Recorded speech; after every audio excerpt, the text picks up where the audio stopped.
I should be live, and as usual, before I kick into talking too much, I just want to make sure audio levels are good. They look good on my side. I've done some tests and things have been lined up pretty well, but always like to make sure and mute my phone. All right, so yeah, if somebody wants to just chime in, let me know my audio levels are good. I should be all synced up. I'm on my home internet, no Wi-Fi or any crazy stuff like that to worry about to have any interruptions.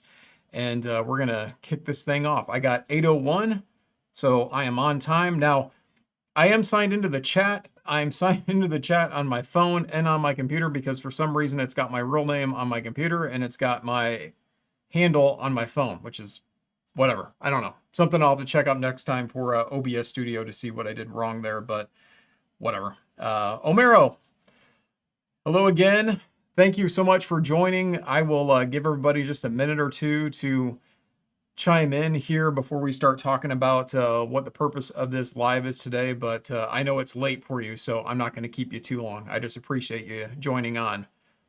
Jens, hello. Parcher Silence, thank you for joining today. And yes, I will be talking about the Macbeth and the Mirph. In fact, let me just flip over here a second to my top down. I've got the Mirph all ready to go. I will be discussing this one first. So if you guys are here for the Macbeth only, just know you're going to have to get through this one first. And I think you should sit and listen if you have time about the Mirph, Mirph-1, I should say, because I've had a very positive time with this headphone. And then, yes, I will be getting to the Macbeth. And Bree will be joining me. So if any of you guys are wondering where she's at, she is sitting out the Mirph because that was totally me that has listened to this headphone to give you guys kind of an idea there. So, all right. Well, without further ado, I am going to go ahead and get started, guys. And that was actually the first thing I was going to start with is why the dual review live stream, because there's actually a few reasons for it. One, I've slowly kind of piled up there's Bree, she's in the chat. Hello, Bree. I have slowly kind of piled up a lot of gear since CanJam, and it's good, but not good because I actually have a lot of things I have to get through, and doing live stream reviews gives me a chance to not go through all the editing process and everything else, but also allows me to do what I need to do, which is talk about products that I get in. And I chose the Mirph and I chose the Macbeth for a particular reason, because I get it. They're very opposite ends of the spectrum when we're talking about headphones and IEMs, top of the line IEM, you know, mid-range, if you want to call it that, high-end headphone, and a lot of differences between the two of these. But really just what it comes down to is I really think like this is a good setting to talk about both of these and to be able to give you my impressions of both of these and do the diligence to both companies that have allowed me to do this review. So kind of give you a short backstory there on that one, and then I'll launch into other videos here in the upcoming week. All right, so as I said, I am going to start with the Mirph first, and so you guys don't have to just stare at me the whole time. Let's go ahead and take a look at the Mirph. But I do want to go ahead and talk about the box just really quick. Kind of anytime I ever do a headphone review, that is what I will start with is an unboxing. And there I go. I'm already jumping ahead of myself because, you know, I'm not scripted. So I do want to thank the tour that has been going around for the Mirph headphone. This actually was from the Bay Area Enclave. Those guys there, I got a lot of friends in that group. Super just awesome bunch of guys, and they're in the Bay Area. I'm in Indiana. I'm nowhere near close to them, but I have made friends with them through going to CanJams. And so they had a review tour of the Mirph going around, and so it's landed in my setting now for me to talk to all of you about the Mirph. So again, just thank you to those guys for allowing me the time with this headphone. And then Omero, that is on the chat there, this is his headphone, so no pressure for myself, I mean. But no, seriously, I mean, that's awesome that he's joining. I know he wants to hear my feedback on the headphone, and I absolutely love it when companies pay attention and want to know what other people think of their products. So he is joining in. So let me talk about the box first, which this is the box that you're going to get the headphone in. And there is no shying behind the frequency response because it is right on the box, right on the very cover. We're not going to talk about this quite yet, but there's also specifications on there and then a couple of different pad options that you can do. And that's pretty much the box that you get with the Mirph. Now, when you open it up, you will see that there is some foam padding in here. This is to protect the headphone. And so the headphone's going to be in there, and then this goes over the top of it. There's also I don't want to say a poster, but there's a paper, kind of like a poster, that goes along with it that has the different parts for this. Now, thankfully, I've got the website pulled up because, of course, I left that paper in the other room, and I'm not going to get up in the middle of the stream to go get it. So instead, I will pull that up on the website here. In fact, I can do that. That's the Macbeth. You guys don't want to see that yet. All right, so taking a look at the Mirph. And then what you will notice right here where it says materials, this is kind of on the paper, but it's in a diagram form to kind of show you the different bits and pieces that goes into this headphone. And, you know, obviously plenty of photos and things. This is straight off of their website. So I just wanted to pop that up there so you guys, you know, understood what I was talking about. Now, going back to this, and let me go back to where I was here. All right, so going back to the headphone itself, this retails in at $765. That's it. There's no added cost other than this right here, what I'll talk about in a second. There's no big added cost or custom things or anything like that for this headphone, which honestly to me, I like that. I think with a lot of single manufacturer companies, you know, we're seeing a lot of custom things coming in that can add delays to getting your product. That's not the case with the Mirph. In fact, when I was talking to Amaro about this, he is telling me it's about a week that this headphone takes to get out to people, which I personally, I love that. Now, that's, you know, hopefully with shipping doing their part of it, because, you know, I've had a lot of discussion lately with my friends about USPS and UPS and everything, and lots of delays, and there's all kinds of stuff going on, at least in the States with that. But yes, so about a week time lead time is what you're looking at with this headphone. Now that $765 price is coming with this cable here that is also custom made by Mirphdesigns. By the way, I should have mentioned that. This is Mirphdesigns that makes the Mirph-1. And this is a dual 3.5 connection to a 3.5 on the other side. And it does have a 6.3 adapter. I just don't have that with me, but I think you guys have all seen a 6.3 adapter.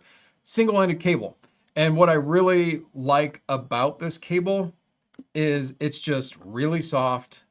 And this is not a cable that is going to do any kind of weird binding up or anything like that. It is just a solid cable. And, you know, I'm not going to sit there and talk about audio differences and all that crazy stuff, guys. It's just a solid cable. And I am very much somebody that appreciates that. Now, this particular one is 1.5 meters in length, but you can actually get this in 2 meters in length, and it'll cost you a whole $4 more. So there, we're talking about $770 basically for this headphone if you choose to go with, I'm guessing, the longer cable. And I might be wrong on that. I believe, though, you do get the option when you order this headphone. And like I said, it is just $4 difference between those, which is great. So, by the way, jumping ahead again, this is actually made in Munich, Germany. So Amaro, that is on here right now, I believe he said it's about 1 a.m. his time. So hope he's got some coffee or, you know, something that can keep you awake out there, because, you know, I appreciate you staying awake to listen to what I have to say about this headphone. All right, so let's dive into build, guys.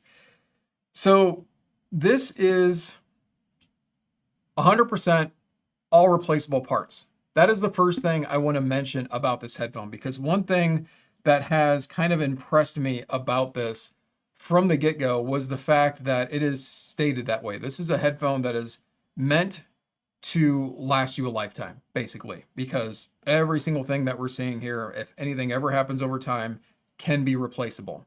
So you're not going to be in a situation where you're just out of luck type thing. Kind of reminds me of what Meze does, but you know, in a much different stance because we're talking about a huge manufacturer. This is a single company here, and this is pretty dang awesome to be able to have a headphone that you can have for life and replace the parts. Now, as far as going into all the different parts, all I can tell you is that wonderful paper that I didn't grab that I really wish I would have has all the different parts labeled, which, like for instance, the headband is a part. This right here in the bottom of the cup, these are screwed in. This is a part. So you got your spokes on here. Those are a different part. So you get what I'm saying? Like everything on here can be replaced. And what's really good to know, I was actually talking with Omero about this. He hasn't had to do any replacements yet since his headphones launched. So that's got to tell you that you're also dealing with some parts that are quality made, because otherwise, you know, you might have some orders already for people wanting to replace something that's scuffed or whatever else. So as far as the different components here, first of all, this is a Portuguese leather headband. And let me switch back to this because I'm going to hold this up here. All right, so Portuguese leather headband here. And there's not a ton of cushioning up top, but you can definitely tell it's a leather material from that feeling of it. And if you like leather, you're going to dig the headband on here. And it's a little bit on the thin side, I would say, but it definitely does have, you know, like I said, some cushion underneath there as well. Now the chassis, I suppose, or maybe I shouldn't say chassis, but most of the parts are going to be aluminum and stainless steel. Now the spokes here, I believe these are stainless steel, and I believe the aluminum is this piece here. This piece here is aluminum, I'm pretty sure. And everything is just, I mean, I gotta say, like, just well built. Let's put it that way. And just feels like a good quality material. And I'm saying this because it's really hard to understand that just looking at a headphone like this. And this is something I'll kind of talk about in the recap towards the end here. But I'm telling you, like, from my perspective, holding this headphone, this feels quality. And I appreciate that, especially when I've been dealing with some hi-fi men's of late. So there you go. So yeah, I mean, we're talking about aluminum, stainless steel on that. Now this here is industrial grade and it says tough resin. And I would agree with that. This is definitely a tough feeling material that is here on the cups. I suppose that's what I would call this, is the cup cover. And, you know, a grill that is not super open, but it is a grill. It's got perforations in there. It's got the grill holes there. We'll dive into that here in a minute as well. And then the pads. Now these are pleather and velour. And unfortunately with velour, it's going to pick up every single piece of lint that you could possibly find, or if there's something sticking to the side of your head, it's going to pick that up. But it is what it is. That's what velour does. So that is what those pads are going to look like because of that being velour. But I will say it's very soft. It's extremely comfortable and plush. And from what I can tell, it is pretty evenly shaped around the entire pad, even though there is, let me flip that around and show you, there is an indentation. You guys can see that there. Good Lord, I can't figure out the angle of my camera here. There we go. There is an indentation right over there that's going to line it up with the bottom of the terminations there, which is pretty typical for pads so that you know where to line them up. And the pads are removable. And there's actually Dakoni pads that you can get with this as well that are all leather. I'm assuming straight from Dakoni, of course. And that's actually what I talked about that was on the box, is that there's two different measurements that were on here, and Dakoni lambskin is another pad that will fit in this. Now, I don't have the Dakoni lambskin, I will say that. I just have the stock pads for the headphone. Now, the pads are removable, of course, just like the parts can be replaced. And it really doesn't take too much to get these off of here. I've only taken these pads off once, to be honest with you guys, so you're going to have to watch me put the pad back on. But this is what I want to talk about next. Here's the driver, or it's in there at least, the driver. This is a very unique design. Something I have not seen before. You know, this damping material, and then you have this, it's springy. It's this cover that goes over the driver. The driver's in there, but I mean, it's like in there. if that makes sense. It's not right up to the edge here. So it's in a chamber. And you don't typically see that. And that definitely makes a difference for sound, which I will get to. But I thought that was extremely unique. When the pad's on there, you can kind of push and you're like, what is that spring feeling? And it made complete sense once I got the pad off of this to understand that's what it is. Now, getting the pads back on this, sorry guys, you'll have to bear with me. This is the thing about being live. See, I would just cut on something like this as I put the pads back on, but you're gonna have to watch me put these pads on. These are not nearly as difficult as putting a pad on a ZMF headphone, by the way. So do note that. It's not like I had to, and there, see, it's on. So it's not like I had to turn them on and set out like a sock and go through that process. So yeah, getting the pads back on, not a really big deal at all. And then there you go. That's how the headphone is. Now the driver that I was just trying to show you there, it is a 50mm dynamic driver in a chamber type design. It's 32 ohms of impedance and it's a 100 decibels per milliwatt of sensitivity. This is a super easy to drive headphone. And I can tell you that I paired it up to almost everything that I've had around the house. It will work right off of a phone. It will work right off of a laptop. But just like anything else, when you get into a higher price point, I always recommend an amp. I mean, why wouldn't you? But yes, if you wanted to take this on the go or something like that, and you know, you didn't want to pack up a nice dongle or something like that, you'd be fine. And I think that's another reason why it's a single-ended cable that's included with it, because easy to drive. You don't need balance. But nice part is, because it's 3.5 dual terminations, getting a balanced cable is probably going to be pretty easy if you don't already have one like I do. So, all right, now back down here for a second. Total weight, by the way, I did not talk about that. Total weight is 400 grams, and it does not really feel that heavy. 400 grams is fine. Actually, you know, what I should do is put these on my head so you guys can see this, and I've got them turned around here. So, comfort-wise, this is what they look like. You guys want to see that? The adjustment here is not too tight. It actually goes up and down with a smooth adjustment, but once it's there, it's there. I do notice it every now and then. It'll kind of slip out if I pick up the headphone and put it back down, whatever, but it's not bad. It's not like it slips all the way down or up. So it's going to stay for the most part. And comfort for me, this is actually going to be one of those things that's a very subjective thing when it comes to comfort. Comfort is good, but not great for me. And I do think it is because of the headband up top here. Like I said, it's not really cushiony. There's not a lot of there's no memory foam or anything like that in there. It's straight leather. It is a very nice feeling headband, but I do get hot spots on the top of my head after probably, I would have to guess, maybe like an hour of use. But good news is that it's subjective. So I was talking to my buddy Tyler of Tyler's Eclectic. He's already given his thoughts and opinions on this headphone. Please watch his video after mine if you get a chance to.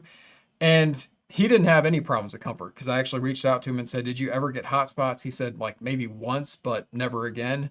So that's where it's going to be, you know, different head shapes is always going to make a difference when it comes to the comfort of a headphone. I can just tell you for me that I unfortunately do get some hot spots, but it's not a deal breaker either. Like this isn't, what's a good example? This isn't like a 750 gram Odyssey headphone that's just like weighting my head down. I can't wear it over time because it makes me want to slam my head in the desk. It's not that. It's just going to give me a little bit of discomfort, and I find myself adjusting them, you know, every now and then while I'm wearing them, because I have wore them definitely longer than an hour at a time. And so that's how I found out about that comfort thing. So let me switch over now, guys, before I get into the next part, because I actually do want to talk about sound pairings. But since this is a live review, I'm going to pop to the chat really quick before I do get to the next part and just see if there's anything on there. Beef, what's going on, man? Thanks for joining the live. And guys, I should have mentioned this at the top, but if you have any questions as I'm going through each part of this review, post them in the chat and I will take a pause before I go to kind of each section of this and try to answer anything I can. So please don't feel like you can't ask questions, or, you know, if there's something that I'm saying that doesn't make sense, you need some clarification, please do let me know that as I get my way through this review. But I am going to go to sound pairings next and talk about, you know, what I've paired this up with and what I like to pair this up. So flip over my notes here. Speaking of which, I've got a few things on the table here and it's purposeful. This is not the iBasso DC Elite. This is the iBasso Nunchaku. And I have just had this for probably a week or so, and I've had a chance to listen on this headphone. So I've got it sitting there just as a reminder, like, hey, talk about that. I just did. All right, so yeah, the Nunchaku. Oh, sorry, I do have a question here. Let me check this out really quick. Compares the Omega. Yeah, I'm going to get to that for sure as we get to the end. I do have comparisons to talk about, but I am glad you brought that up. So Jens is asking me how this compares to the Project Omega, since seems to be a direct competitor, and I agree, being you know, something that's made by one person, you would think it would be. So the biggest thing I can say right off the bat before I talk about sound would be on how this is kind of built, and the fact that, and let me flip back here again. I'm somebody who, I collect headphone stands and I love headphone stands. This is not headphone stand friendly.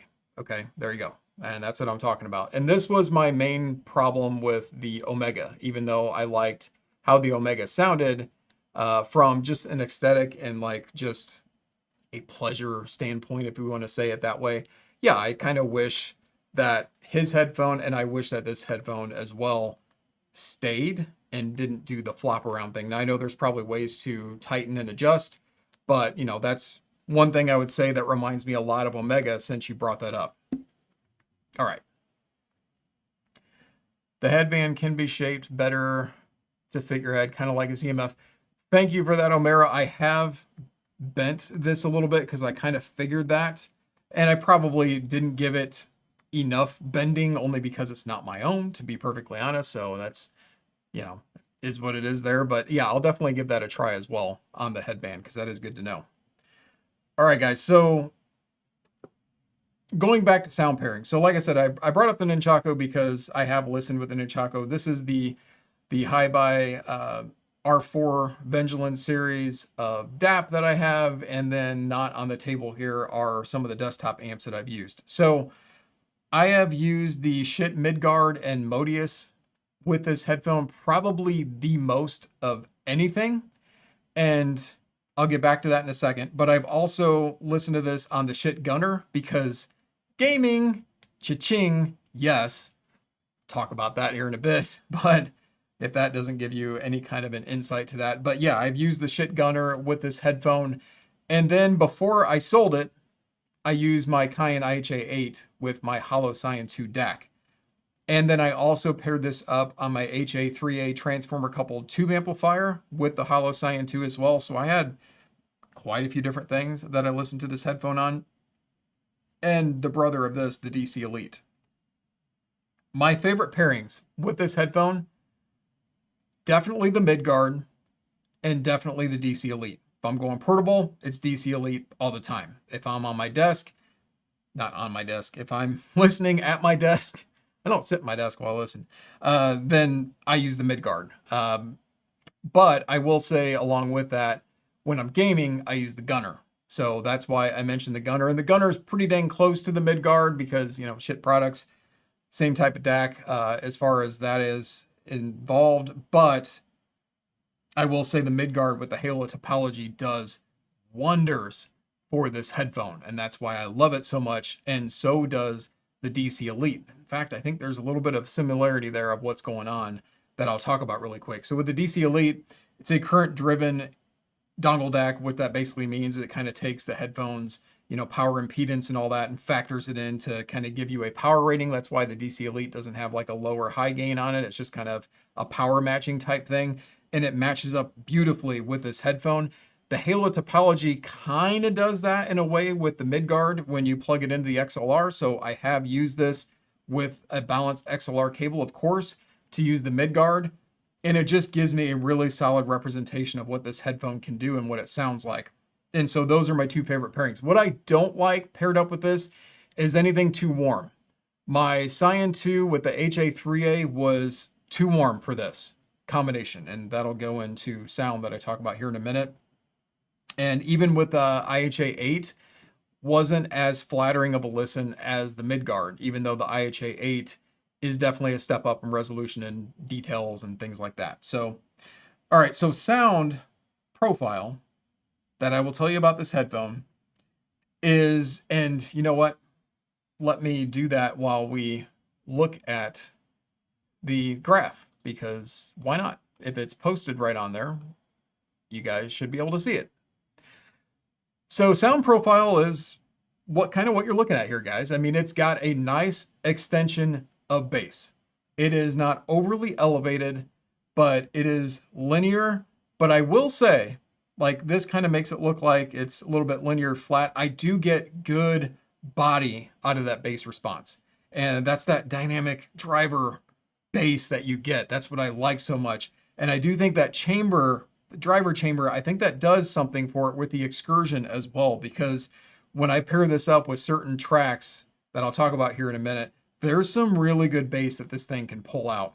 And I really dig that about it. And it's got, you know, maybe a little bit of a bump of mid bass there, but it's not much. It doesn't interrupt anything, and it doesn't overtake any other part of that response of the graph and of the sound that we're talking about here. Now, mid-range I found to be pretty neutral but warm. It's got a lush mid-range to it, and a little bit thick at times even as well, at least to my ears, before we get into that kind of upper mid-range, and then we get into that presence region. And for me, the presence region is really, really important. The kind of music that I listen to, and really just in general, I love presence out of my headphones, which kind of goes into clarity and IEMs as well. And so I do think this has good presence and clarity for the most part. It is not probably the best that I've heard, or I shouldn't even say best, or at least best for me. Maybe that's what I should say, because, you know, that's, again, very subjective to say best. But clearly, I mean, as you can see there on the graph, if you want to read it off a graph instead of what I'm telling you, I mean, it's got that going on for it. And then the treble is very subdued. I would not call this a dark treble, because I do pick out some details and things, and I do get a nice amount of spaciousness with this headphone as well. But yeah, I mean, it is not anything that I think is going to be completely dark. And I think looking at the graph like that, you might think, oh, well, this is going to be terrible for some detailed music and things. And that's not true at all. That's why graphs are great, but, you know, ears are better. So yeah, that's kind of my just quick synopsis of the sound profile of this. But now I want to kind of follow that up and talk about some track examples, because, you know, that's what I do on this channel. I like to talk about different tracks and how that kind of correlates in with the sound that I talk about. Before I get that far, if there's any questions I need to catch up on, I'm going to check that really quick.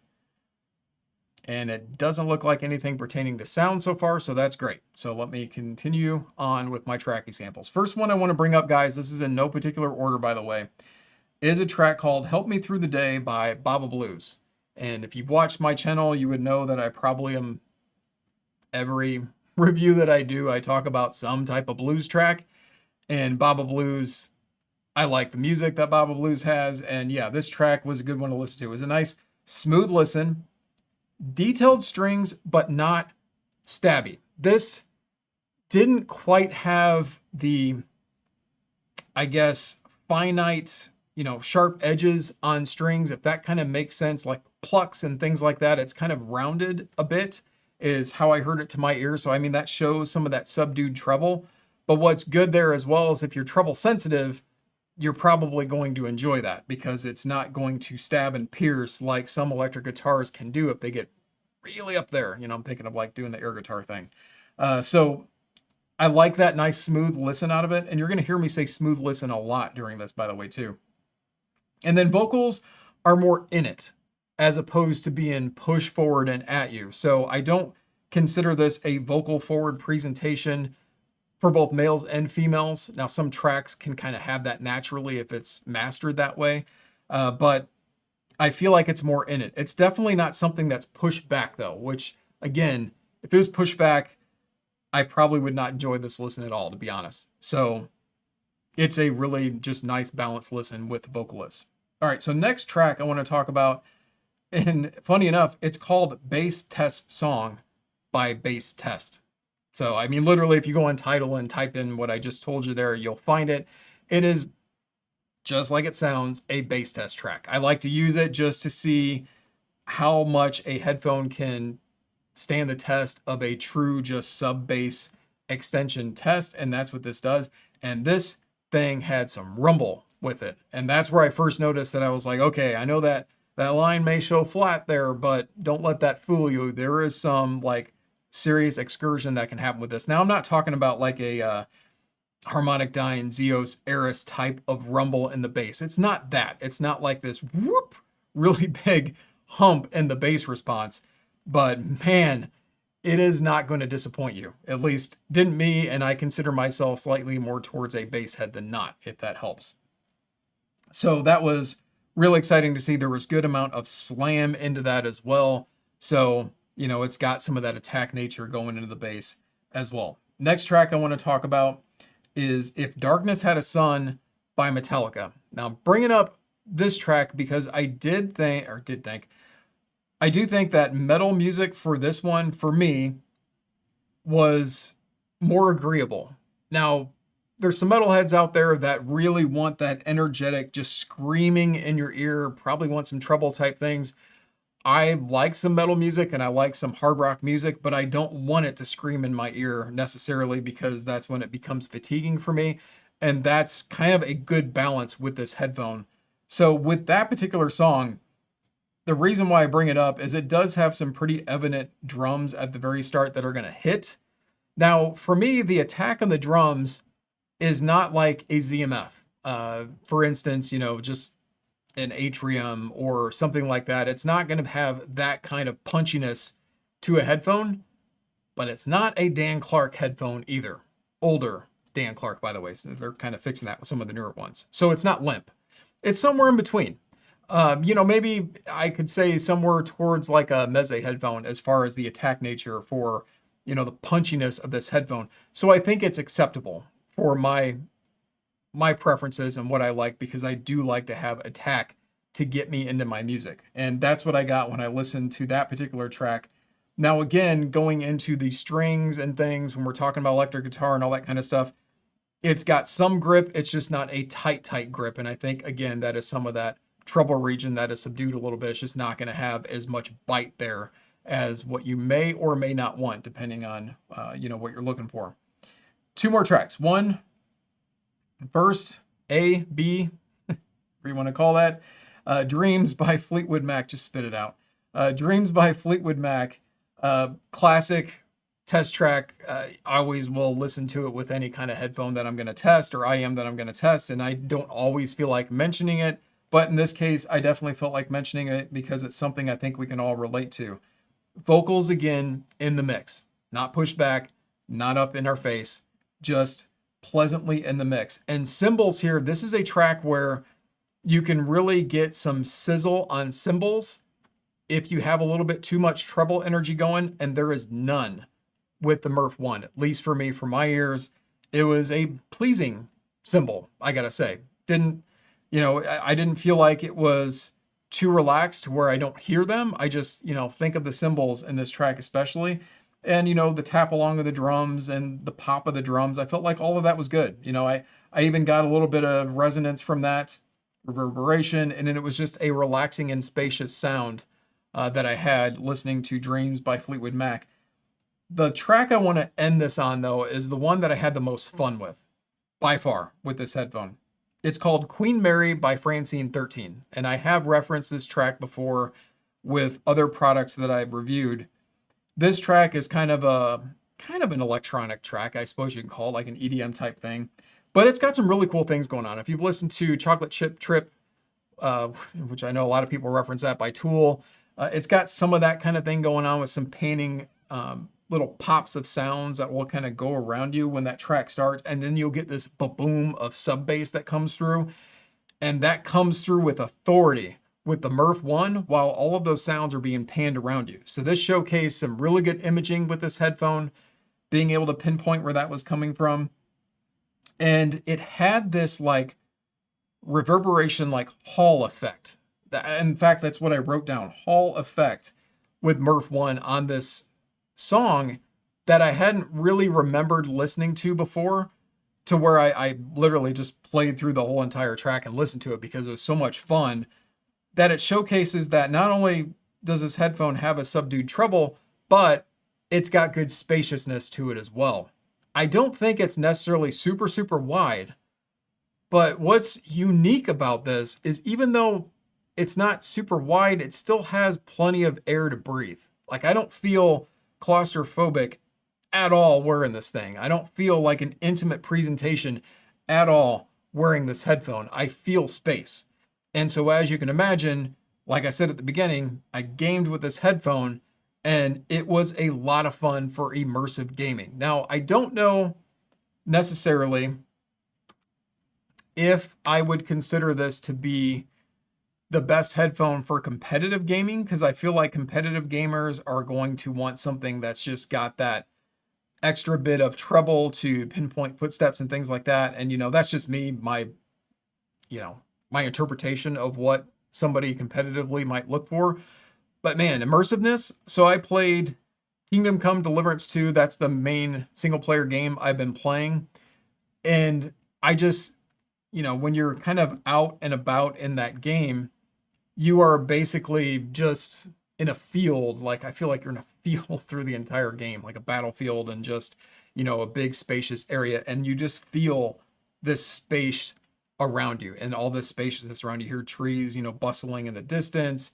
You can, hear pitter patter of hooves and things as they're going by you. And it's just a really good immersive gaming headphone as well. Now, I will say, like, when I use this with the Schiit Gunnr, one thing that's nice about the Gunnr is that if you feel like a headphone needs a little bit more presence or something of that nature, you can just turn that dial a little bit. It's not a gimmick. I've seen somebody say it's a gimmick. It is not a gimmick. And I did that. I turned the dial on the presence a little bit, and it gave it just enough to where, like, voice actors and things were a little bit more pronounced so that I could hear them and hear the dialogue through the game. But even at its stock nature, at neutral, I thought it was fine. I'm just saying that you could dial that in a little bit more if you wanted to. And so this is a headphone that's a lot of fun for gaming as well. So those are kind of all of my thoughts on this headphone. Now, what I want to talk about next is comparisons, but again, I will pause there a second, actually, as I grab a couple of things that I did compare this to, in case you guys have any comments or questions, anything that I might have missed out on. Give me just 1 second to grab a couple of things here, and I'll let you stare at the Mirph while I do that.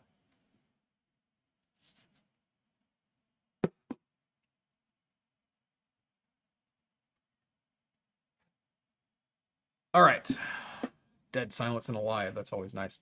All right. So first thing I compared this to, or not first, but one of the things I compared this to was the Meze 109 Pro. The reason why is it's basically the same price point as the Mirph-1.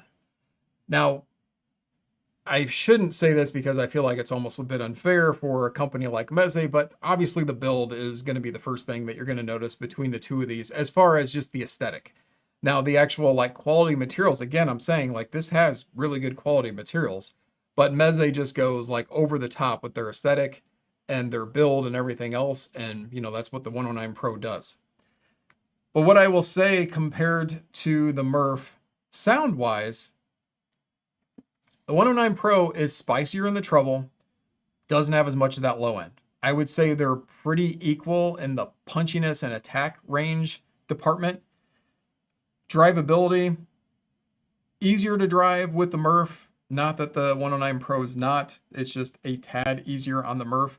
but I think the Mirph may be a little bit more picky with different pairings just because of, like I said, if you pair this up with something too warm, it may be too much for you. Whereas I feel like the 109 Pro, you could probably get away with that a little bit. And then on top of that, I would say, you know, both of these do mid-range really well. This one's got a little bit more presence and a little bit more liveliness, I suppose, in that upper mid-range region of that. And it just comes down to different flavors of what you're looking for between these two headphones. But I got to say, like, if you ever listen to the 109 Pro and you thought this is too bright, or you thought I want a little bit more bass, there you go.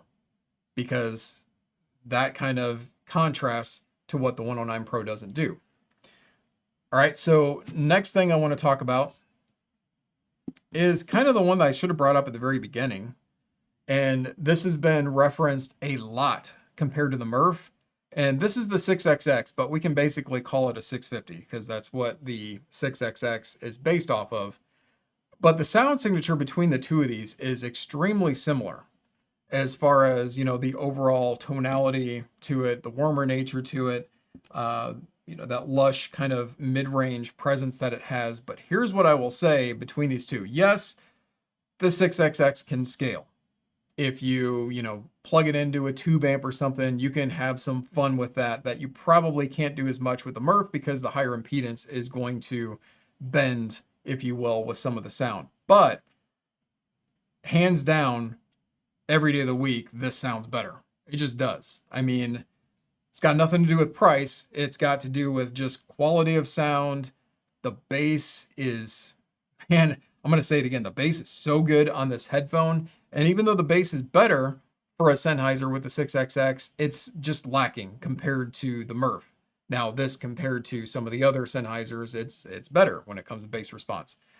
But yeah, I mean, and then we're talking about spaciousness and airiness and things. This hands down beats the 6XX as well. So even though, yes, they are comparable, yeah, if you wanted to save a lot of money and, you know, spend less than $200 and get this headphone, sure, you could do that. But, you know, if you wanted to step it up and you like the sound signature of this a lot, I definitely would recommend going up to this. Yes, it's almost, what, three times the cost of the 6XX, but in my opinion, you're getting 3 times the performance, no doubt, when compared to that. And then the last one isn't really a comparison I can quite give yet, but I do want to talk about it because it's relevant. And that is the Hi-Fi for All Dahlia that I've got on hand. And I'm saying I don't want to talk too much about it yet, simply because I haven't listened to the Dahlia a ton at home yet. I'm waiting on an amp that is stuck in traffic or something from USPS. I don't know, maybe they all like just left it in storage room B. And anyways, I got an amp that's coming in that I really want to hear with this headphone as well that I just haven't been able to yet. But I can tell you just in general, if there was one word comparison I could give between the two of these headphones, it would be that the Dahlia is just a more energetic sound than the Mirph. The Mirph is kind of that laid back, chill, listen to some music with some whiskey and, you know, just have a relaxing experience. This is like sit up straight in your seat and strap in and get ready to be, you know, get ready to have some fun. Not that this isn't fun, but you know what I'm saying. Just a different type of presentation. That's the short version I'm going to give of these two before I actually get a ton more listening time with the Dahlia. And then I will reference back to the Mirph in my Dahlia review once I do that, so you guys know. Now, another headphone that I don't have on the table here would be the Bokeh Open from ZMF.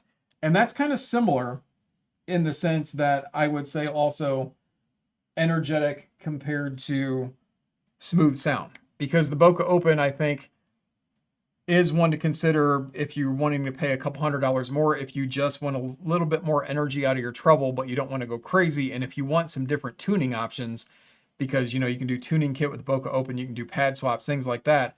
That's something that you can get into.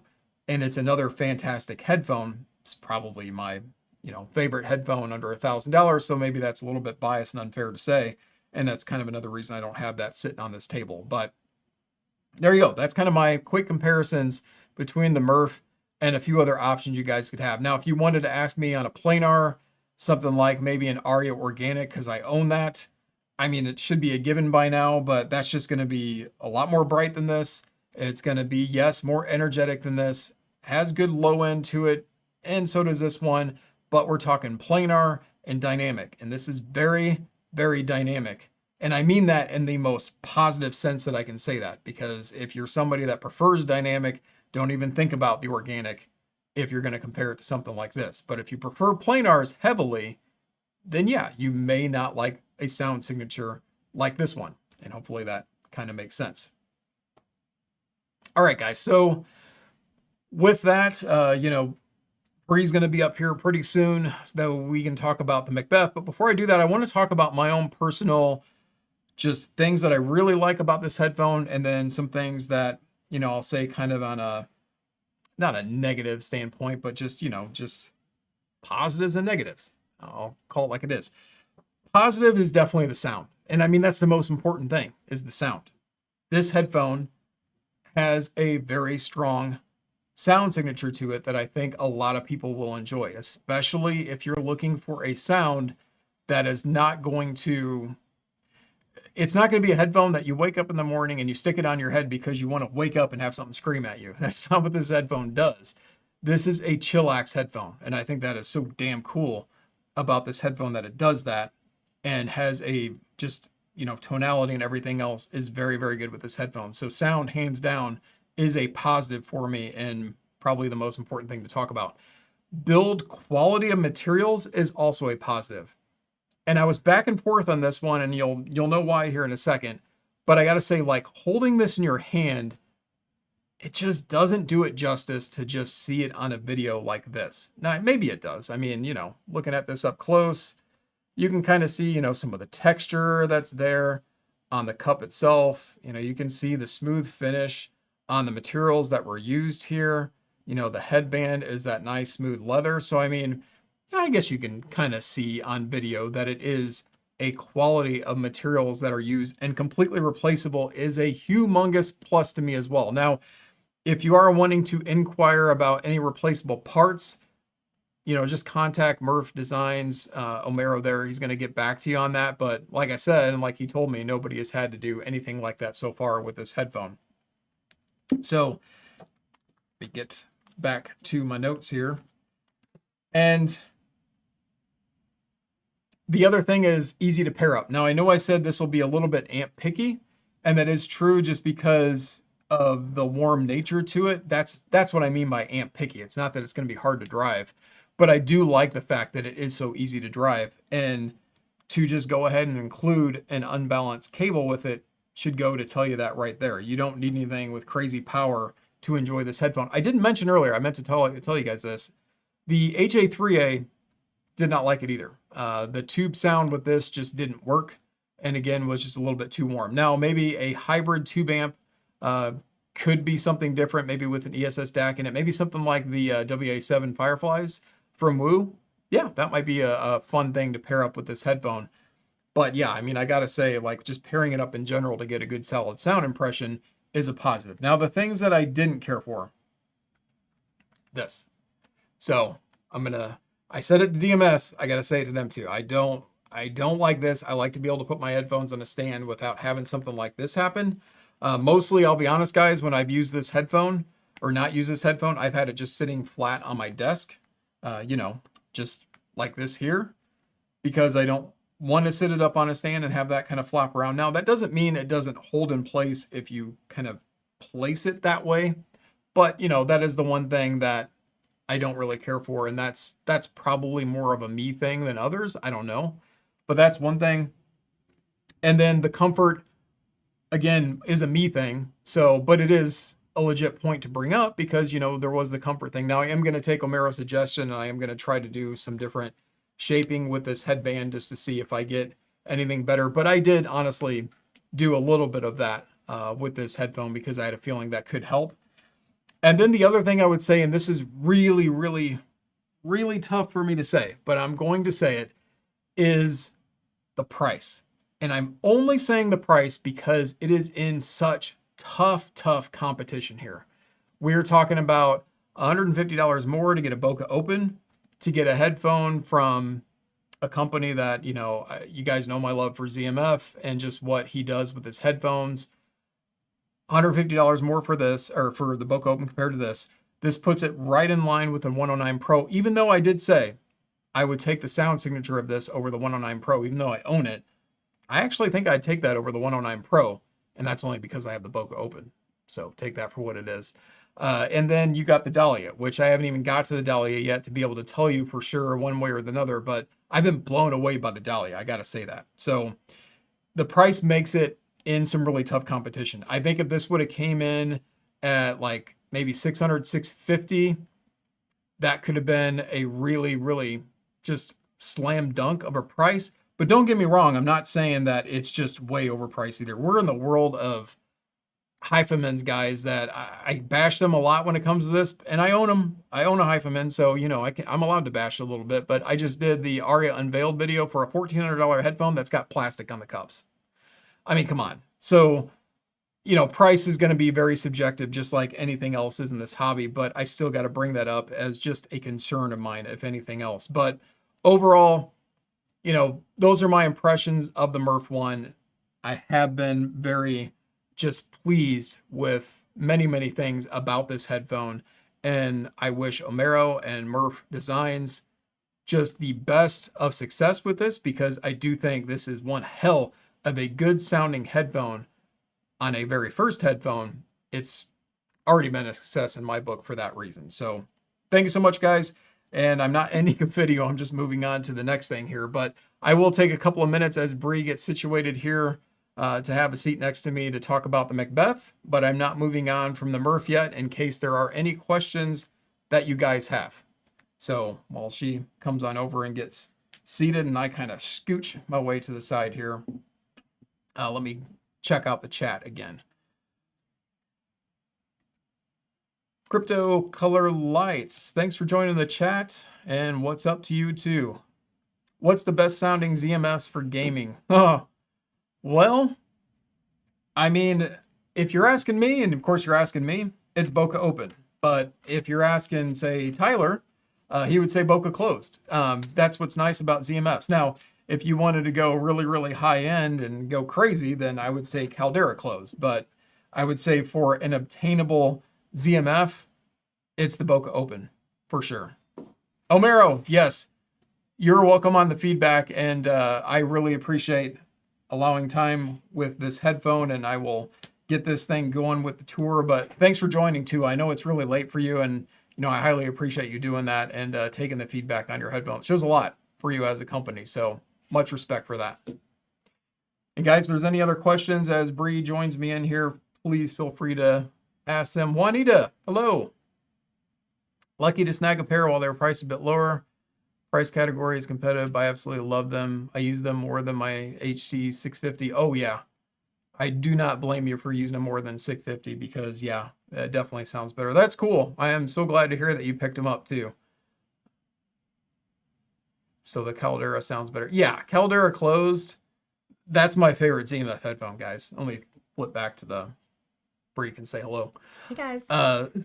Caldera Closed is my guilty pleasure. Like, I want to own that headphone one day, and one day I will, because I still like miss the days that I had that in that I was able to listen to. It's phenomenal of a headphone, and paired up with, you know, some really good amps that can push it. I listened to it on the Holo Stack, the Megan Bliss. Oh my God, that was so good. But I mean, it was good on the other stuff I got at home too. How well does this work for classical and orchestral? So that one's a little tough for me to answer with 100% certainty, because that is not it's not my jam of music that I like to listen to a lot. But I will say, because it is subdued, if you're looking for just like pristine details, like being able to pick out every single instrument and things, I don't think this is going to quite get there for you. That's where I would take something like the 109 Pro over this for those extra bit of details when it comes to classical and orchestral. But if you're talking about you just want to hear a big arrangement, I mean, yeah, I mean, I do think these do a really nice job of, you know, spreading out the room and giving you that sense. So hopefully that kind of answers that for you, Jens, on that one. All right, guys, I'll give you maybe a minute or two for a couple more questions, and then I am going to move on to the Macbeth, since I'm approaching almost 1 hour into this stream that I told Bree, 20 minutes, and we'll get through the Mirph. That's what happens when I don't have a script.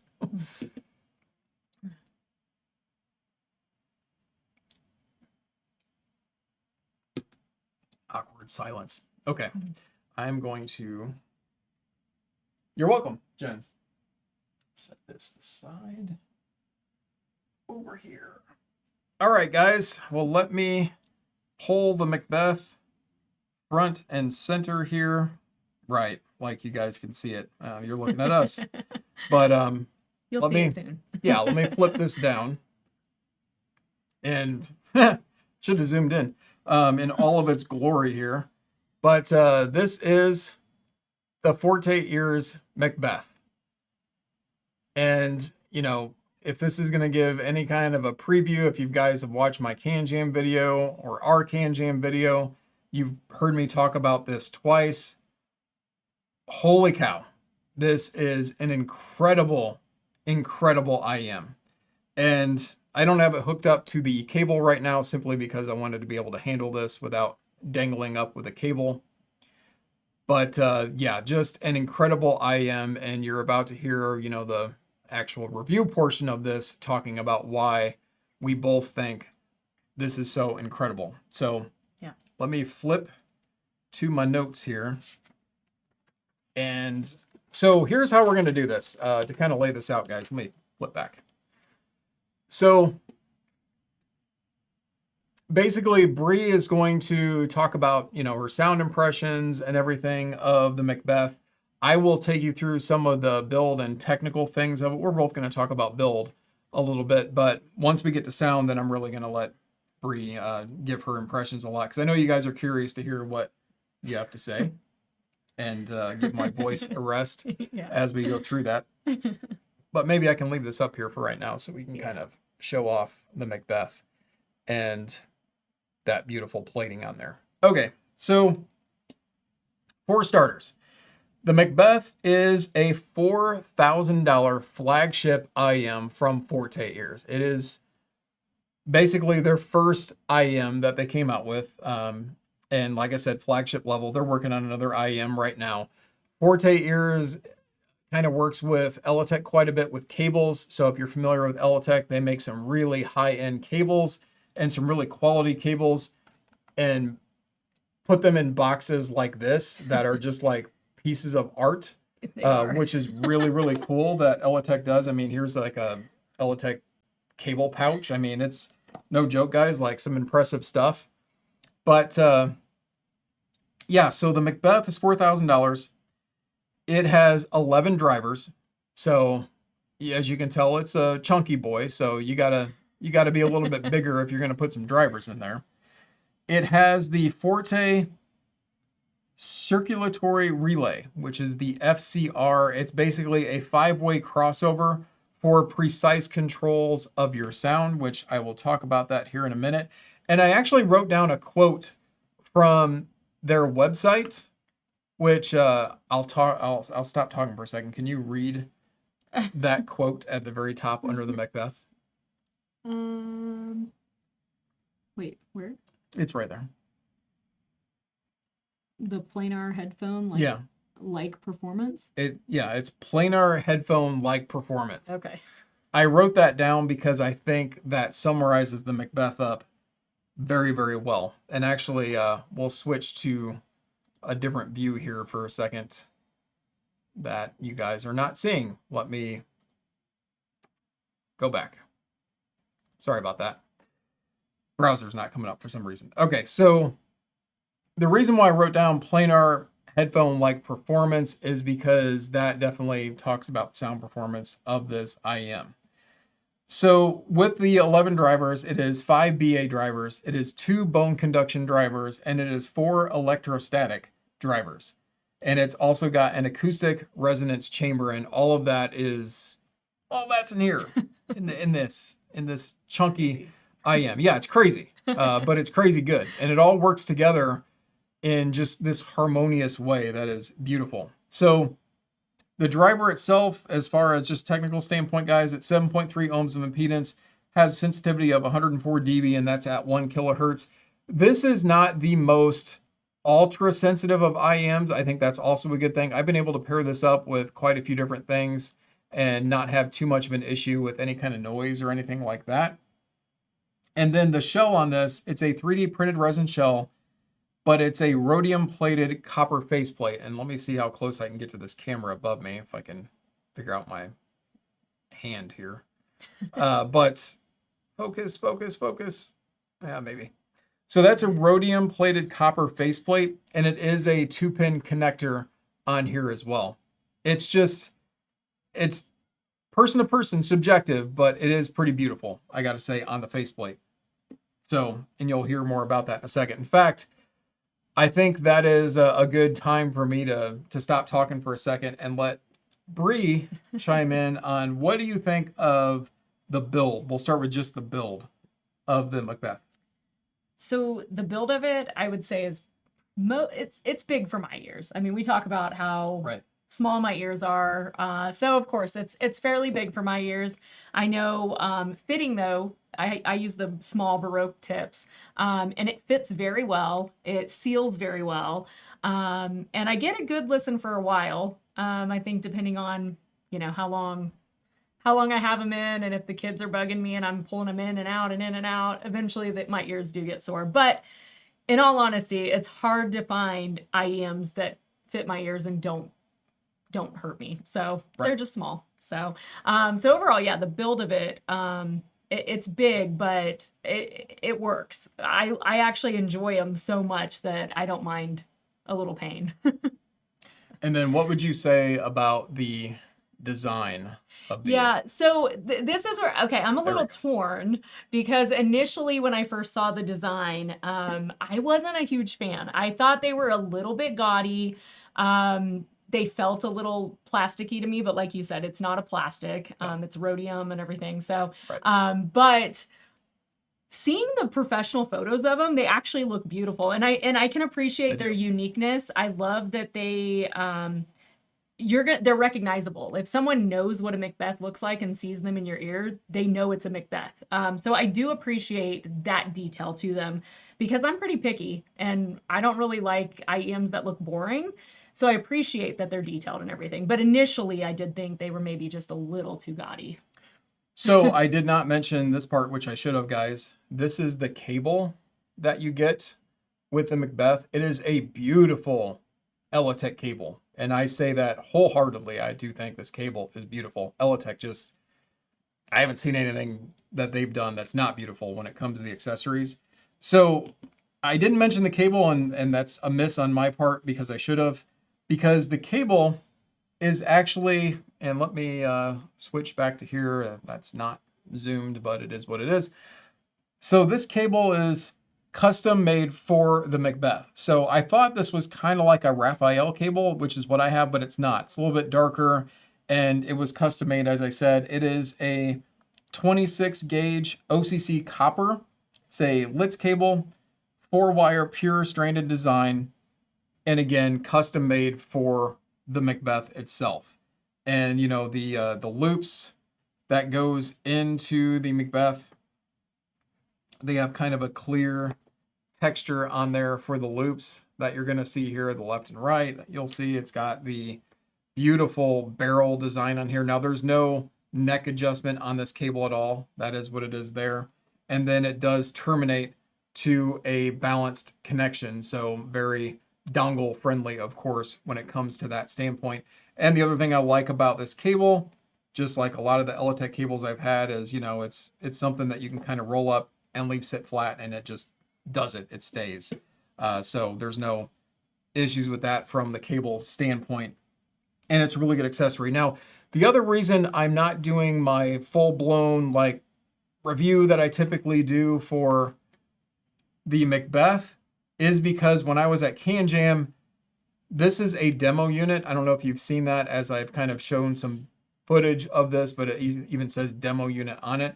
They let me take this with me from New York Can Jam, which, let me rewind back and say thank you to Forte Ears so much for letting me do that, because they didn't have to. They could have had me wait for them to send me one, but he said, go ahead and take this with you. And literally, that's what I got. I got the Macbeth here, along with the cable that I took with me on the flight home and got to listen to for a long time. So that was really cool of them to let me do that. But this comes with a beautiful accessory package. And I'm going to try to bring up the site again if it's going to let me, and for some reason it was, there it goes. Okay, so let me walk you through some images of this. So this looks a lot better than what you're seeing on the table here, because these are professional photos, of course. But this just gives you an idea of the Macbeth and the cable that's involved with it. And some of these in the picture here are some of the accessories that you get with the Macbeth. So you get a set of Baroque tips, which actually that is the tips that is on this. These are, Bree and I both have Baroque tips. So it was kind of nice that that's what comes with the Macbeth as well, since that's what we use. And you get a set of small, medium, large, and extra large with the Baroque. Very soft silicone material. I mean, these like melt in your ears. That's how good the Baroque tips are. And then this is the accessory package. So you see this nice zipped leather case, which has just all kinds of art going on here again with what they do. And some different informational cards here. And we think this is a cleaning cloth. We're not for certain, but that's kind of what that looks like. I told her, I was like, it looks like a Treasure Island map, but you know, it's cool. So that would be the accessory package you would get were you to get the Macbeth retail, and then just some up close shots of the cable there. So yeah, I'm glad I got that to work, because I think that's pretty important to show you guys, you know, kind of what that looks like with the Macbeth, because it's impressive. But talked enough about that now. So I want to talk about some pairings that we've done with this as far as like our sources go. But as we get ready to segue into that, guys, let me catch up to the chat. I didn't know if we had anything we were behind on that anybody might have. Yeah, I think a lot of people were excited when you were talking about the caldera closed. Oh, well, we're talking about the Macbeth now, but that's really cool. About the caldera closed. Went from a big old headphone to a small pair of IEM. So sorry guys, I want to stick to the Macbeth at least for now. We can backtrack on that a little bit later. Okay, I don't think so. Jen's saying I think it's worth it. Comes close to Storm performance at half the price. So you're talking about the, I'm assuming the Macbeth, yeah. So yeah, I mean, I've heard, you know, a lot of good feedback on the Macbeth so far. So what we paired this up with, you've used the RU7 mostly? Yeah. So the first time I listened to him at Cayin Jam, it was with the RU7, and then since we've had him in, I tried the DC Elite briefly, and then the iBasso Nunchaku. So. Sorry, I'm smiling because of something I can't wait to tell you guys about. Yeah. Yes. So, and then I've used this with mostly the DC Elite, and I found the DC Elite to be just everything I needed. So I honestly haven't really listened to anything else with the Macbeth except for the DC Elite, because it brought everything out of this IEM that I wanted. So that was the pairing of choice that I had. And then from there, I'll kind of tell you the sound profile of what I picked up with the Macbeth. I will tell you that it, do you want to maybe hold these up? Sure. You don't have to keep switching back views that way. But so this has a very good extension of bass response, but it is not elevated. So there's no hump in the lower end of the bass region at all, but it again is just that linear extension so that it's going to be heard, it's going to be felt, especially the bone conduction driver. It's going to sound very good for your bass response, but it's not overly done. And I think it's tasteful bass response as well. Mid-range is just a knock it out of the park standout feature of the Macbeth. A lot of things are, but that mid-range is just so good. The timbre accuracy, the fullness of mid-range, how every instrument just has precise natures to it. And then as we get into the upper mid-range, when we're talking about the presence region, and then even into the treble when we talk about clarity region. I mean, this thing is phenomenal for vocals. It is. And I know she would agree with that. Yes. But it absolutely is. And then with treble, it kind of rounds out with some sparkle. And I had never found this IEM to be bright, except for a couple of cases that I'll talk about, and I think you might even have some examples of that too. But I've never found this to be bright for me, but I've definitely found it to give that sparkle. And it's interesting because it has electrostat drivers in here, and that's how I hear it. Because electrostat, E-stats, if you've heard headphones and things that are E-stats, they're very detailed, but not necessarily all of them are going to be stabby, and that's kind of what I pick up with this. And what's also interesting about the sound profile of the Macbeth is that it's not using any dynamic drivers at all in here. And if you're somebody like me, honestly, that likes dynamic drivers and their IEMs, I was shocked that I like this so much because your Alba, Meze Alba, is a single dynamic driver IEM. You love the Alba. I do. I have heard some IEMs that are mostly BA drivers like this, and it's unflattering to me. It has that BA bass, it has that BA driver mid-range, that kind of, I don't want to say unnatural, but just a different way of how it presents instruments with BA drivers. This does not do that, and I have some theories behind that, but that's, would you agree? I mean, that's kind of my... Yeah, I love how, I mean, obviously you're the expert. I'm not an expert, but go ahead and call me that. That's fine. Well, I mean, I love the all the details and explanation that you give, because my things are much simpler. But yeah, I mean, I love just the smoothness. I love how crisp and clear the vocals are. Like I said in our Can Jam video, listening to some very singer-songwriter vocal focused music, everything's so still behind it. It's just incredible. So yeah. Yeah, I mean, honestly, like she said there, I mean, the clarity is very, very good with this. Sorry, I'm getting my track examples out here so I can talk about those. And I know you probably have some track examples. So I'm going to stop talking for a minute here and let you go ahead with, what do you have for some track examples with the Macbeth? Okay, so going off of the, well, I'll just give them all, but one of them, and this is a song that's been out for some years, but it's a song called Gravity by Sarah Bareilles. But it's the live version at the Variety Playhouse. So that version of it with the Macbeth was just, it was so beautiful, so incredible. There's also the song Indigo by Sam Barber. He's more of a, it's singer-songwriter, but lots of emotion in that song. And then I have a song, now this one's like a Christian group. The song is Fighter, I'm Not Afraid, and that's by Plum. So that was just a really powerful, incredible song. And then the next one, I don't know if I should wait for the next one for when we talk about... Oh, okay. Yeah. Yeah, that's fine. So, I mean, I think what I picked up of what you were talking about there was a lot of vocal things. Yes. A lot of stage presence things. Yes. Because what I think about the Macbeth as well is that it's not necessarily that IEMs for me are really hard to have big wide stage, because just the physics of it, you know, being shoved in your ears, it's like, how can something have stage if it's like shoved inside your ears?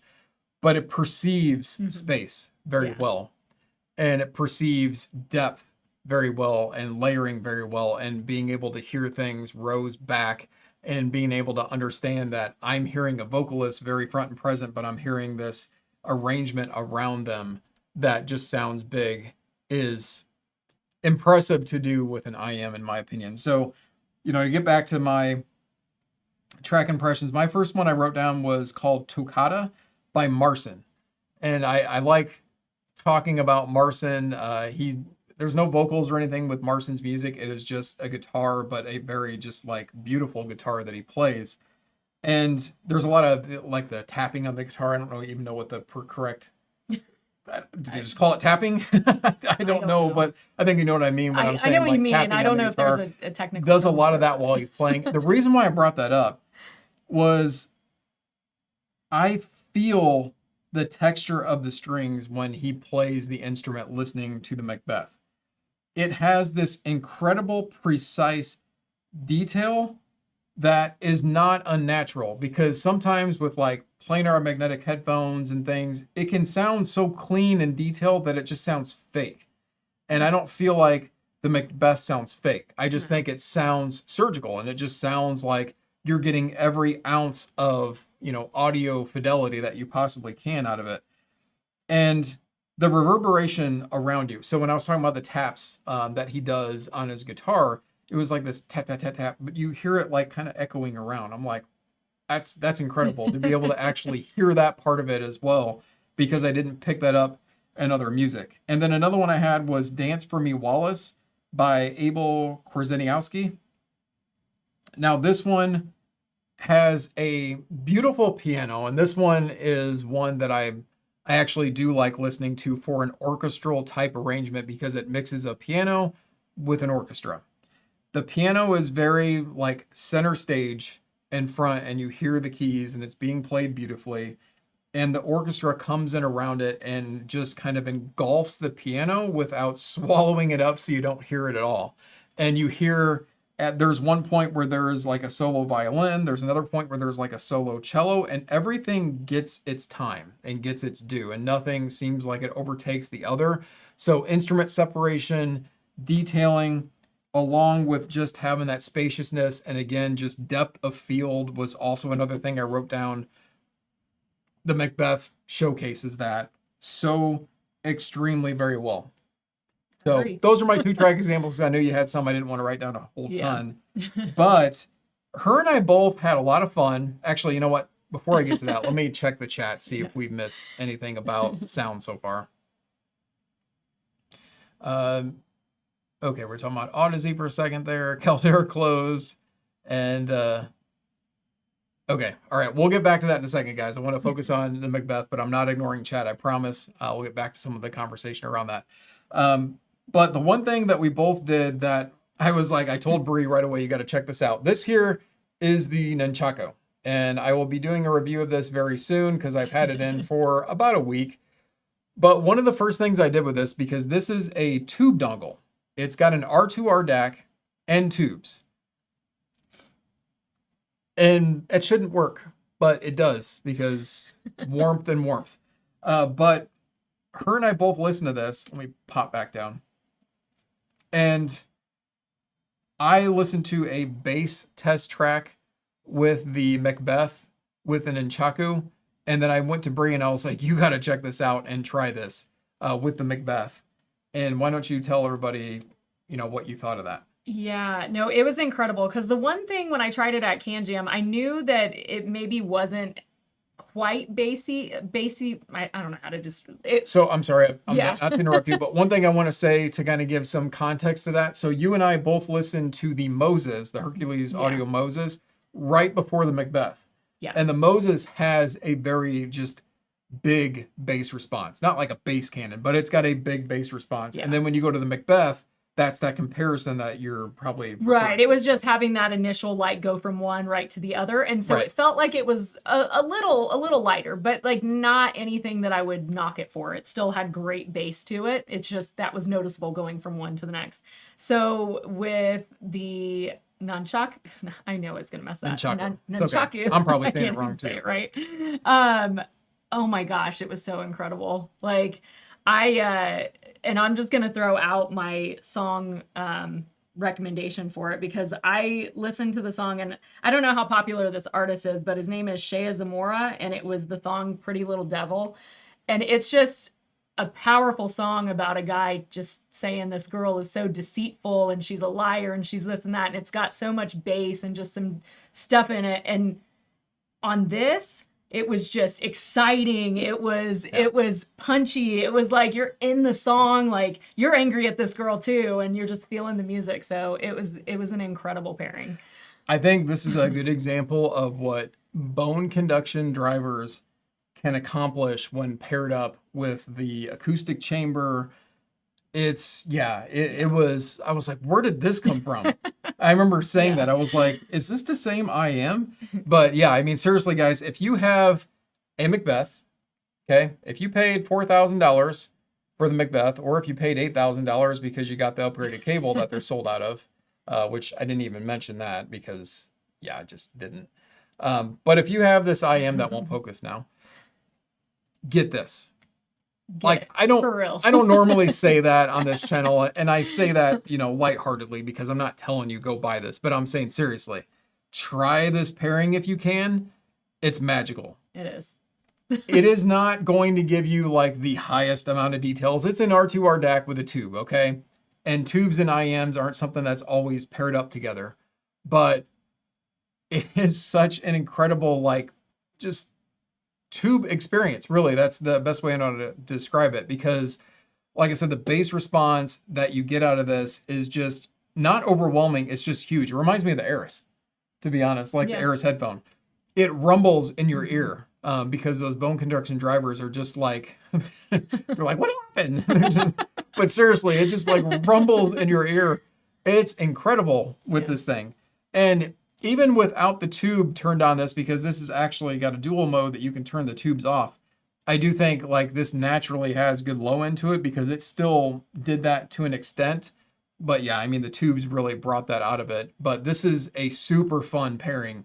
Like I said, this is not an analytical pairing, but it's a super fun pairing with the Macbeth. And if you spent $4,000, spend another $300 and try this. Yeah. Or if you know somebody that has one that you can borrow one, or go sample it from Audio 46 or something like that.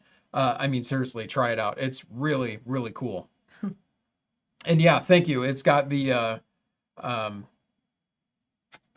it's got the 43198 for the DAC and the Nunchaku. But yeah, it is such a cool pairing to use that with the Macbeth. So now, this is normally the part where I would talk about comparisons to the Macbeth because I like to do that with headphones. I'm sorry, guys. I don't really have any comparisons with the Macbeth. I don't have a Moses on hand. Yeah. I've not heard the Storm that was mentioned earlier. The closest thing I would have is the Jomo Instinct Emerald that, I still have on hand, but even that's not really much of a comparison compared to this, even though they are close in price. The Jomo's $3,000, this is $4,000. The Jomo's U-shaped, and this is not. This is more natural. So I don't even know if that would be something anybody would really want to compare to the Macbeth, but just as it is alone, is it worth $4,000? Yeah. I mean, I think so. I mean, so I would like for it to be cheaper. I really would. I wish it was cheaper, but it's worth if this wasn't alive and we were doing this as a video, I would roll back a tape from the first year I got in this hobby. And I remember saying something like that to you, and you're like, I would never pay $4,000 for any headphone. I mean, to be fair, I'm not going to spend $4,000, but it's so incredible that I'm so sad that we have to send it back. Yeah. Yeah, no, so I know. And she legit is sad to send it back. That is no lie there, guys. So here's what I will say about $4,000 for this, because I know people that are not into IEMs are going to look at this and be like, no, I can get $800 out of something, the Legion that I thought was so good. But here's what I'll say to that. The experience I have listening to the Macbeth is the exact same experience I had when I listened to the Imanis. It is. Yeah. I mean, and that is not a lie. When I sat down at Can Jam with the Imanis, that's a $9,000 headphone. It was an experience in itself, and this is an experience in itself. And we get to do that at home here and listen to it. It's really cool. Yeah. So, and I mean, again, audio is very subjective. I get that. So subjectively, for the two of us, this is worth the $4,000 when I compare it to something like another top of the line headphone, like I said, with the Imanis. And yeah, absolutely. When I think of this compared to something like a Meze Elite, now I'd take this over a Meze Elite. Meze Elite's $4,000 for a planar magnetic headphone, and I don't get the excitement and just the emotional experience that I get with a Macbeth out of the Meze Elite. So there you go for a cross-world comparison there of what I would consider. So. Yeah. And again, just a big thank you to Forte Ears for letting me bring this back and have some time with it. And I'll have to pry it out of Bree's hands as we have to pack it up and ship it back out. But it's been an incredible experience. And I can't wait for the, he's got the Faust. It's the prototype that was at SoCal Not SoCal. That was at New York, and I can't wait to hear what that one sounds like when it gets to its final, because I mean, this is going to be a tough one to follow up. Yeah. Since they did so very well with this out of the park. So, all right. Is there anything else you want to say about the Macbeth? No, it's amazing. It really is. I know initially. Okay, I'm sorry. We didn't talk about dislikes, and I should have. Dislikes. Like I said, I mean, the only dislike I had was maybe the look of it. But like I said, even just seeing the professional pictures, it really is a beautiful IEM. It's just like initially when I saw it, it was like, whoa, But I mean, it fits the theme, the name, right? Like it's perfect. But yeah, I mean, other than that, I haven't found any dislikes at all. Like it's pretty incredible. Well, I know fit wise, it'll get a little uncomfortable. Yeah, but over time, because it's so good, like I said, I will take the pain. I'll take it. It's just like I'll take it. It's amazing. That's awesome. You got to have some pain with your pleasure. So yeah. Yes. So I honestly, you know what? This is probably one of those rare occasions where I don't really have anything negative to say about the Macbeth. If I were to say anything myself, it would also be on the fit. I told Bree that I've had times where, for some reason, just the left side, when I have this in my ear, will slowly slip out and I'll lose the seal and I have to readjust it, but it's only the left side. And yes, I have tried multiple different size tips. It's something with it's my anatomy of my ear is weird. Who knows? But I mean, yeah, it could very well be that. And that's what's going to happen too when you have universal fit IEMs, because we haven't even dipped our toe into a custom fit IEM, which would take care of all of that. Yeah. So, that is going to happen. And that would be the only negative I would say. And that's really more a negative towards me than it is even the Macbeth. It's just that I have a weird thing with the left side. I can definitely tell when the seal breaks. I mean, that's easy to find. So let's cut back to the chat and scroll up here a little bit. I know everybody was talking about the Caldera closed and a couple other things. Oh, you don't think it's an R2R in the Nunchaku? You know what? Honestly, I haven't actually looked up anything on the Nunchaku. This is just the talk that was at New York Can Jam was that, oh, it's an R2R2 DAC. So if it's not, then, I stand corrected. I apologize for that. But I was just going off what I was told. Obviously, I haven't got that far into it yet. It sounds like an R2R2 DAC. I'll say that. Let's see. I have not tried cable rolling the Macbeth. To be honest, if I did, it would be with the Raphael cable from Elitech that I have on hand, and I would imagine it's going to be about the same. I'll be careful on this when I say this because I know we're talking about high-end IEMs, but I'm not really big into cable rolling. I'm just not. Like, give me a good cable that feels solid in the hand and that I can pair up and I'll listen to it. But I do know that it can make a difference when you talk about impedance and things with cables. But I'm not that deep into the IEM world yet to be able to tell you that I really think a cable rolling is going to make a big difference on sound. But I'm also not saying it's not true. Let's see what else we got.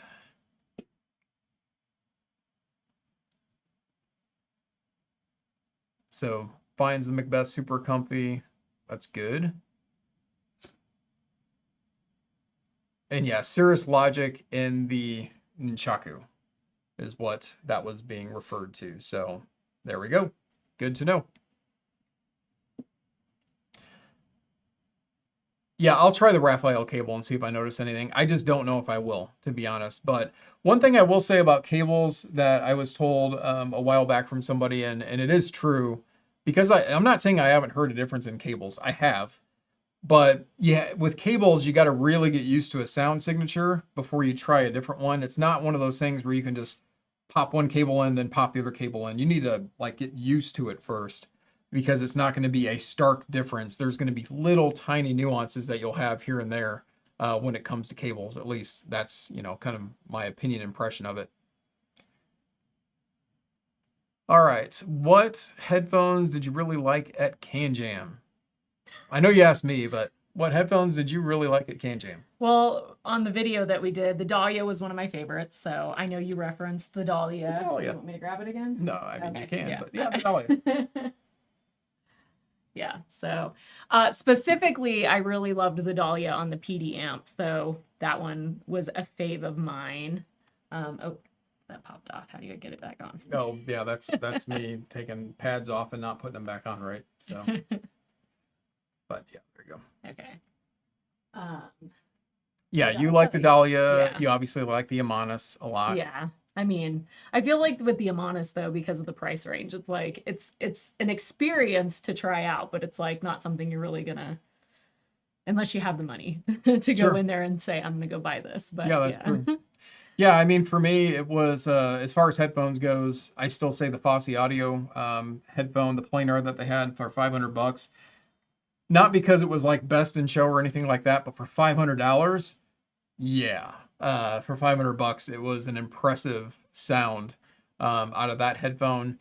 The Dahlia, I agree. Yeah. I mean, you know, I've got the review that I'm going to be doing of that, but I can't imagine my opinion suddenly going to change on the Dahlia because I thought it sounded so good. But yeah, the Dahlia was another one that still impressed me.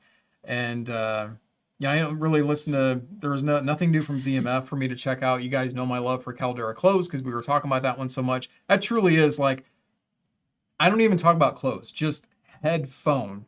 The Caldera Close is my favorite headphone. Yeah. I don't care that it's closed. It could be open too. It's just my favorite headphone. Actually, no, it couldn't be open because I don't really like the Caldera open as much as my passion is for the closed from that standpoint. So, and then I'm trying to, I mean, we did our Cayin Jam video. I'm trying to remember if there was another one that stood out to me. The Audio-Technicas, the budget version Audio-Technica headphones were really good for the price. Yeah. So the new 30, the new 50, the 70 even was pretty good, but the 30 and 50 especially stood out. The 30 was shocking that it was, what, yes. 150 or 100? I think it was 100. 100. 30 is 100. Yeah, it was really good for being such a budget headphone. Yeah. Oh, and the Joel. I don't know why I forgot about that. The Joel was like it was like my best in show. So the Joel was a knock it out of the park, and you know, I would love to be able to get one in to check out. You know, if that opportunity arises, you know, by all means, that would be fantastic. But yeah, I mean, the Joel was a very good headphone and was a stark difference when I listened to the Poet versus the Joel. So, so hopefully that, I'm sure that answered your question there. What headphones are better than the Caldera closed? Nothing. I knew you were going to say that. I'm sure there's probably something out there that's better. Well, the Amanus, but I mean, if we're talking about the same price range, no. Yeah. I haven't heard anything better, and that's not an exaggeration. So, not yet anyway, because I've heard the Caldera closed on the Aegis amp, which was phenomenal. And like I said, I heard it on some other amps here at home. I heard it on some big boy amps at Cayin Jam, and that thing is just an incredible headphone. Zach did such a great job with the Caldera close for me. Now, others probably would disagree, but for me. Joel compared to the MR and DZ. Honestly, I didn't have a lot of time with the MR or DZ at any Cayin Jam I've been to. I listened to the MR, and I always get this confused is the problem. I believe I listened to the MR on the Tube Mini, and that was a fun pairing, but I think I still would prefer the sound signature of the Joel. And I know I'm not alone in that. I've talked to several people that maybe weren't always highest on Abyss, but were really high on Joel. And that's kind of where I stand. I'm not saying that I've heard things that aren't good from Abyss, because the 1266 was very cool, but yeah, I love the Joel. So, share my love for Caldera Close. Nice. Yes. I mean, I don't blame you. So, you have good taste. I'm kidding. No, seriously, guys, it is a really good headphone. All right, we'll give this another probably couple minutes here, guys. I'm going to wrap this up, but I do want to say thank you to you guys that joined in on this. Even if you didn't join in on the chat, just thank you for sticking through this. I like doing these live reviews, even though I feel like I kind of fumble through parts of them, but you know, that's just not doing enough live shows, I guess. And thank you for joining me in this. I think it's fun to be able to do this kind of stuff. And, you know, thank you again to Mirphdesigns and to the Forte Ears for the Macbeth. It might get lost in the mail, but no, seriously, just, you know, thanks to both for that. Tom, how's it going? Yeah, you are welcome, and thanks for joining, Tom. It's always great to have you on. Tom of ETA, guys, I do this every time to him. Check out ETA headphones. I hope to be getting the new prototype in when you guys have it ready, because what I heard at Can Jam was really good for that headphone as well. But ETA makes some fun headphones, guys, that you definitely should check out. Did I think the Caldera has too much bass for gaming? Hell no. But I don't competitive game, so give me the explosions. But no, I think that's the thing with the Caldera Close is, I mean, you can tune it. So I had the tuning kit when Zach sent me the Caldera Close, so you can make it brighter if you want. You can make it less bassy if you want, or you can have all the bass and just kick it in. So yeah, it could probably be great for competitive gaming, but no, I mean, I loved it for gaming. So Jens, thanks for the comment there. Good format. Yeah, I mean, I like changing things up when I can, so it's not just same old all the time. So all right, guys, did you have any last few things to say? Nope. I think you guys are probably already subscribed, but this is where I would say please like and subscribe to the channel if you haven't done so already. But hey, if you know somebody that's looking for an audio channel to subscribe to, send them my way. I'm definitely trying to grow the channel. And I'm going to be doing some other things this year that I'm excited to share when it comes. But I have nothing to share as of yet, other than I'm working on some things to really, boost this channel. So yeah. I'm excited about that. I know we both are. Mm-hmm. So, all right, guys. Well, that's kind of how I'm going to end this, because I could keep talking and have long goodbyes. But thank you again for joining, and we will